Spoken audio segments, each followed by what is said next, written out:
রিজিকের দায়িত্ব এই দুনিয়ার কোনো মানুষের হাতে না, আমি রব্বুল আলামিনের হাতে। আমার আল্লাহ তাআলা কোরআনের মধ্যে বলেন, ওয়ামা মিন দাব্বাতিন ফিল আরদি ইল্লা আলাল্লাহি রিজকুহা।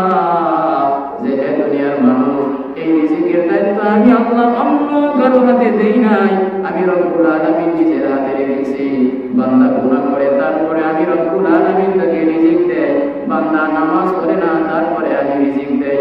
বান্দা রোজা রাখে না তারপরে আমি রিজিক দেই। বান্দা জিনা করে তারপরে আমি রিজিক দেই।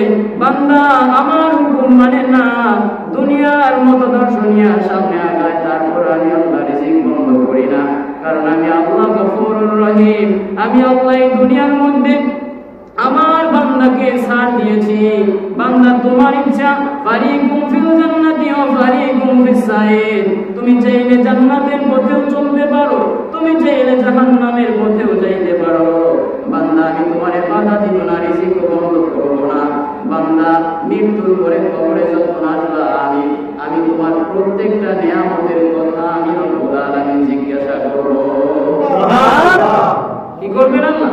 প্রত্যেকটা নিয়ামতের কথা জিজ্ঞাসা করবেন। বান্দা তোমাকে আমি হায়াত দিয়েছিলাম, তোমাকে আমি সুস্থ শরীর দিয়েছিলাম, তোমাকে আমি সবকিছু দেওয়ার পরে হাত পা চোখ কান সবকিছুই বোঝার মতো ক্ষমতা দিয়েছিলাম, কিন্তু বান্দা তুমি সবকিছুই বুঝছো দুনিয়াতে বসে, কিন্তু নামাজ পড়লে যে কবরের শান্তিতে থাকবা, নামাজ পড়লে যে ভালো থাকবা, মানুষের সাথে ভালো ব্যবহার করলে যে ভালো থাকবা, এটা তুমি বুঝবা না।